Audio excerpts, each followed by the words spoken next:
বিকেলে বাবাকে দাফন করে রাতে বই হাতে বাগেরহাট কৃষি ব্যাংকের এটিএম বুথে ডিউটি, সকালে আবার উচ্চ মাধ্যমিক পরীক্ষা। ইসমাইল ইকনের এই খবর গণমাধ্যমের অনলাইনে প্রকাশের পর সামাজিক যোগাযোগ মাধ্যমে ছড়িয়ে পড়ে তার কষ্টের কাহিনী।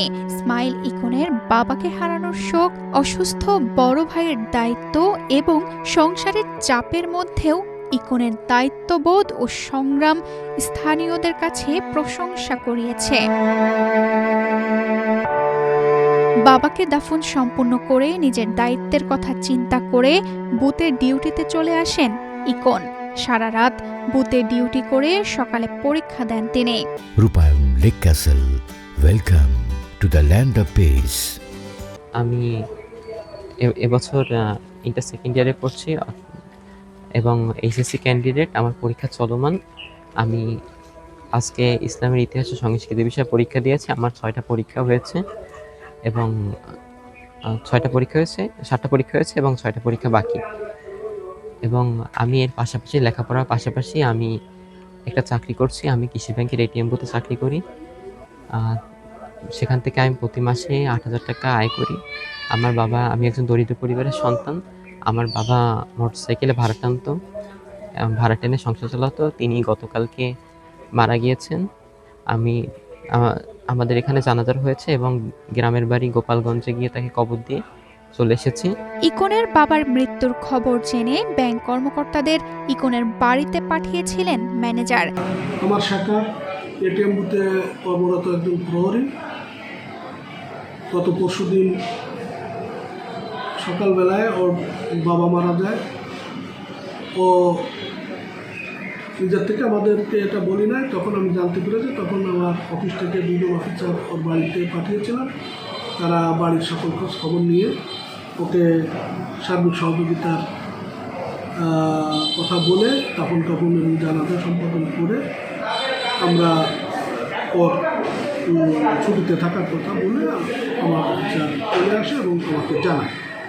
পরে ওর পরীক্ষার সুবিধার্থে এটিএম বাড়িতে সুখাত পরিবেশ, এটিএম বুথে রাত্রি থাকে এবং পড়ালেখা করে পরীক্ষা দেয়।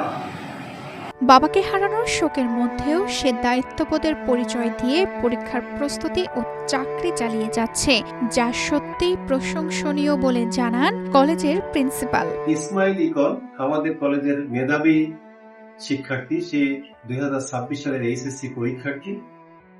সে অনেক কষ্ট করে পড়াশোনা করে।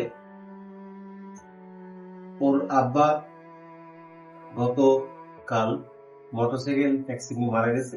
ও নিজের পড়ার খরচ সংগ্রহ করার জন্য কৃষি ব্যাংকের এটিএম বুথে কাজ করে। আমরা কলেজ থেকে তাকে সার্বিক কন্ট্রোল সহ সকল সময় যতটা সম্ভব সহযোগিতা করার চেষ্টা করেছি। পিতার মৃত্যুতে পরীক্ষার আগের দিন তার পরীক্ষায় নিশ্চয়ই প্রভাব পড়বে। তারপরেও আমরা ভালো করবে এমন প্রত্যাশা করি।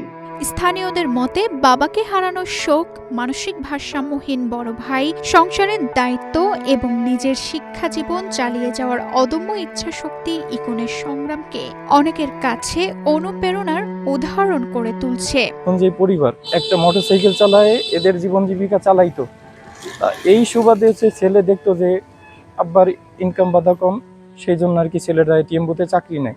কিন্তু বাবাও তো নাই। এখন আমারও তো ইনকাম বাধা কম, অনেক আগে থেকে আমি দেখে আসতেছি এদের, কিন্তু আমারও তো আর্থিক অবস্থা খারাপ। এখন ওদেরকে যদি সরকার যদি কোনো সহযোগিতা করে, সরকার যদি কোনো দৃষ্টি আকর্ষণ করে, সমাজে অনেক গণ্যমান্য ব্যক্তি আছে, তারা যদি ওর দিকে একটু নেক নজরে দেখে, ছেলেটার জিন্দিগি পরিষ্কার, ও অনেক মেধাবী। যদি এরকম মেধাবী ছাত্রদের যদি সরকার যদি একটু খেয়াল করে, সুনজর দেয়, তবে ও ভালো দিক যাইতে পারবে। উনি খুবই ভালো লোক ছিল। ওনার 2টো ছেলে আর ওনার একজন স্ত্রী আছে। ওনারা ভাড়া বাড়ি থাকে, ওনাদের নিজস্ব কোনো জমি নেই। ছোট ছেলেটা অনেক পড়াশুনো করে এবং মেধাবী। সে কয়েকটা ভাষাও জানে। ইসলামী ব্যাংকে সে একটা জব করে, মাস্টার রোলে, 8,000 টাকা বেতন পায়। কিন্তু ওই ছেলেটা পড়াশুনো করতে চায় অনেক। এখন ওর বাবা তো মোটরসাইকেল চালাতো, সংসার ওইভাবে চলতো। এখন তো ওর বাবা নেই, ঘর ভাড়া 2,500-3,000 টাকার মতন। ওর মাও কোনো কর্মঠ না। এখন এদের সংসার কিভাবে চলবে? আমরা পাড়া প্রতিবেশীরা তো দেখা ছাড়া আর কোনো কিছু করার নেই আমাদের। তাই আমার দাবি হচ্ছে যদি ওই ছেলে ছোট যে পড়াশুনো করে ওর পড়াশোনাটা যাতে চালাই যেতে পারে, বা ওর দিকে যদি আপনারা সবাই একটু সহৃদয় হয়ে ওরে কোনো সাহায্য করতে পারেন।